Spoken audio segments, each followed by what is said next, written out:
Hello, everyone. Before we dive deep into studies, it's highly recommended that you have a pen and notebook ready to take necessary notes for your learning journey. Please note that there may be a disparity between the visuals and the audio points. For an accurate interpretation, I would appreciate if you could prioritize the audio content only. Remember, if there's anything you don't understand, feel free to pause the video, rewind, and watch or listen again. Have you ever stopped to wonder what law really is, beyond the rules on the books? We're about to embark on a deep dive into legal theory. It's the systematic study where brilliant thinkers, called jurists, ask the biggest questions. Where does law truly come from? What is its ultimate purpose? This isn't just about legal documents, it links directly to two immense fields: philosophy, how we view the universe, and political theory, how we organize society. Now, let's explore how these fundamental questions grew from ancient Roman, Greek, and Indian thought into the major modern schools of jurisprudence. We will be diving into and explore legal theory. Now, get ready to learn, take a deep breath, and here we go. Understanding legal theories. Legal theory, or jurisprudence, is simply the deep, systematic study and philosophy of law. It's where thinkers, called jurists, ask the big questions about law. What is law? Where does it come from? What is its ultimate purpose? This thinking isn't just about law books.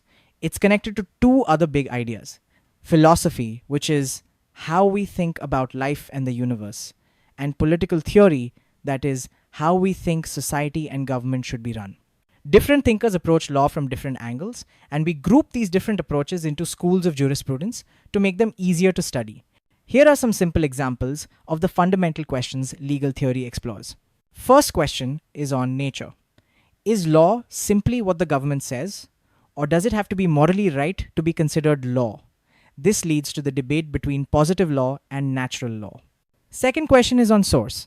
Why do some societies use written laws, also known as statutes, while others rely more on old customs and decisions made by judges?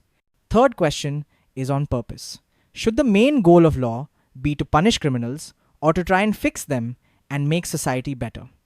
This explores ideas of retributive versus restorative justice. Fourth question is on ends. If a law causes great harm to a small group but helps a large majority, is it still a good law? This ties into utilitarianism and the ends of law. Fifth question is on authority. Where does law get its power? Is it from God, the will of the people, or the power of the state? Now we will discuss about the historical roots of legal thought. Legal thought didn't appear overnight. It grew and changed over thousands of years, with different civilizations focusing on different things. They are Roman thought, Greek thought, and ancient Indian thought. First, we will discuss about Roman thought. The Romans were masters at systematizing law. They were the ones who really started the analytical approach, meaning they were great at organizing and defining legal rules clearly. However, their focus was more on the rules themselves rather than the deep philosophy behind them. They often mixed up what was legally right with what was morally or justly right. Here are some examples of Roman contributions. First example, the 12 Tables, creating one of the earliest written and publicly displayed legal codes, setting a precedent for organized law. Second example, Corpus Juris Civilis, Emperor Justinian's massive compilation of Roman law, which later became the foundation for the legal systems in most of Europe. Third example, the concept of jus gentium, law of nations, developing a set of rules common to all people regardless of their origin, which is an early idea of international law. Fourth example, detailed procedural law, clearly defining how lawsuits and legal actions should be carried out, emphasizing a systematic process. Fifth example, focus on stare decisis. While not exactly like modern common law, the decisions and opinions of great Roman jurists were highly respected and relied upon, establishing a method of legal analysis. Stare decisis is a fundamental rule in law, originating from a Latin phrase that translates directly to stand by things decided or to stick to precedents. Essentially, it is the principle that courts must follow earlier legal rulings when deciding similar cases, which helps ensure the law is consistent and predictable. Now we will discuss about the Greek thought. The ancient Greeks, like Socrates, Plato, and Aristotle, focused heavily on the relationship between natural justice and positive law. They were less concerned with the technical rules of law and more with the perfect, ideal form of government and justice. Natural justice refers to the universal and eternal rules of right and wrong that are believed to exist independently of human decree, meaning they apply everywhere and always, like the idea that murder is wrong. In contrast, positive law consists of the actual, specific written laws that are officially created and enforced by a government or state, such as a country's penal code or traffic regulations. Here are 5 examples of Greek focus. First is Plato's Republic, discussing the ideal state and how laws should serve ultimate justice and goodness, rather than just practical matters. Second is Aristotle's Nicomachean Ethics, defining concepts of fairness, equity, and distributive justice, how resources and burdens should be shared in society. Third is The Conflict in Antigone, a famous play where a woman breaks a king's law, positive law, because it contradicts the higher laws of the gods, natural law, highlighting the Greek conflict of duty. Fourth is Debate on Democracy. Much of their thought centered on which type of rule, democracy, aristocracy, etc., was best and most likely to produce fair laws. Fifth is Natural Law Seeds, laying the groundwork for the idea that a higher law exists that human laws should try to follow. The last in this is ancient Indian thought. Ancient India had a very complex and systematic legal system known as the Hindu legal system. Though they didn't have a concept called legal theory in the modern sense, their texts like the Smritis, law books, and Arthashastra contain deep ideas about the nature of law, the source of authority for rulers, and the purpose of justice. Here are some examples from ancient Indian law. Number 1 is Dharma. This is a core concept that means much more than just law. It includes duty, moral order, righteousness, and cosmic harmony, the principle that keeps society functioning correctly.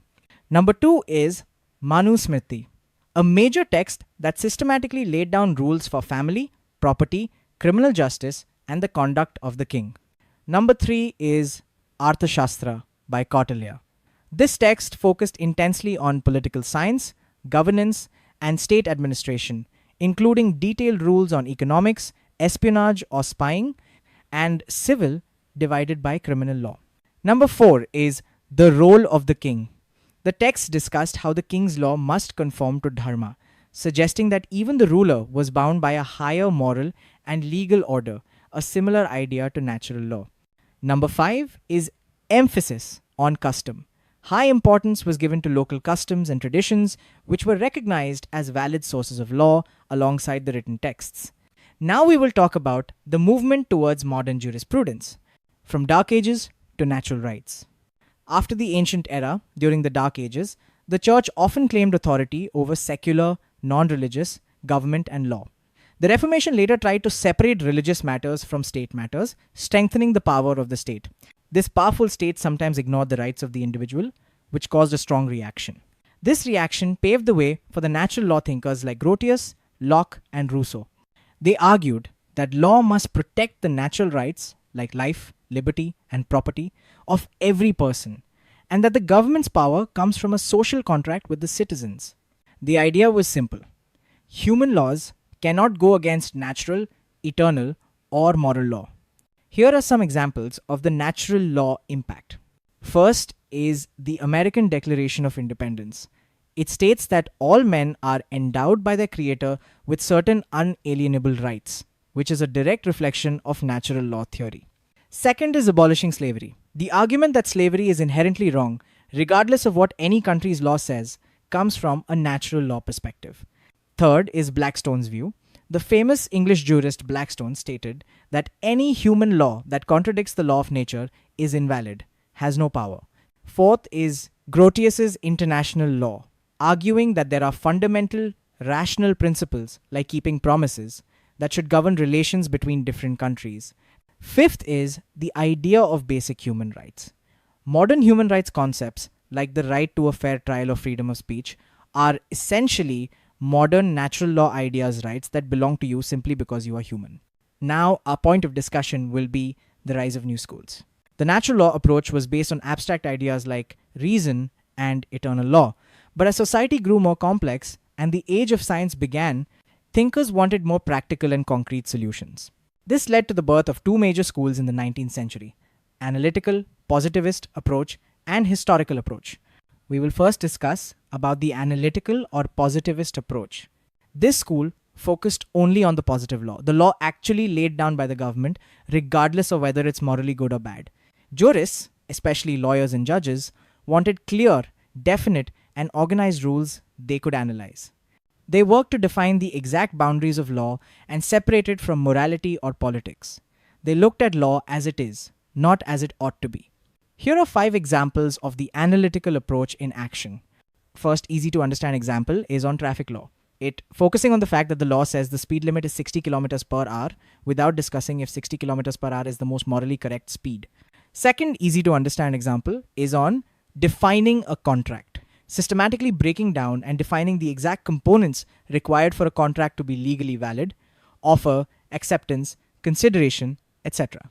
Third easy to understand example is on sovereign command, thinking of law simply as the command of the supreme authority or sovereign in a country backed by a penalty.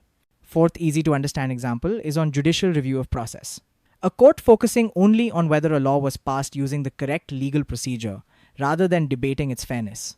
Fifth easy to understand example is on codification, the effort to write down all laws into clear, organized codes like a penal code or civil code for easy reference and analysis. Now we will discuss about the historical approach. In contrast to the abstract rationalism of natural law, the historical school turned to history for answers. They believe that law is not made by a genius or a simple command, but that it grows organically from the customs, traditions, and spirit of the people, the Volksgeist, over a long time. To understand a law, you must study its history and how it evolved. Here are 5 examples of the historical approach in action. First easy to understand example is marriage customs. Understanding that the current law on marriage didn't come from one single act of parliament, but from centuries of changing social and religious customs. Second easy to understand example is common law. Recognizing that much of the law in countries like the US, UK, and India is based on ancient legal traditions and precedents set by judges over hundreds of years. Third easy to understand example is property law, tracing how land ownership laws evolved from feudal systems or communal tribal ownership to modern individual property rights. Fourth easy to understand example is language of law, observing how legal terms and procedures still contain remnants of older historical languages like Latin or Old English. Fifth easy to understand example is Savigny's idea, the belief that a country's legal system is like its language, it develops naturally and cannot simply be imposed or copied from another country. We've now surveyed the vast landscape of legal theory, starting from the foundational questions about the nature and purpose of law and tracing its evolution from ancient thought, Roman, Greek, and Indian, through to the modern era. We saw how the push for natural rights during the Enlightenment challenged absolute state power and laid the groundwork for today's human rights concepts. Finally, the need for concrete, systematic study led to the emergence of the major schools of jurisprudence: the analytical approach, which focuses on law as it is written, and the historical approach, which recognizes that law grows organically from the culture and customs of the people. Understanding these schools is crucial, as every modern legal system blends elements from these differing viewpoints. By applying these theories, we gain the necessary tools to critique, understand, and shape the laws that govern our complex society. That's all for now. Thanks for watching the whole video. If you enjoyed it, please comment in the comment section below. Legal theory is wow. Hit the like button, share it with your friends, and do subscribe to the channel, Knowledge Drops 3. Also, don't forget to click that notification bell so you'll know right away when I upload a new video.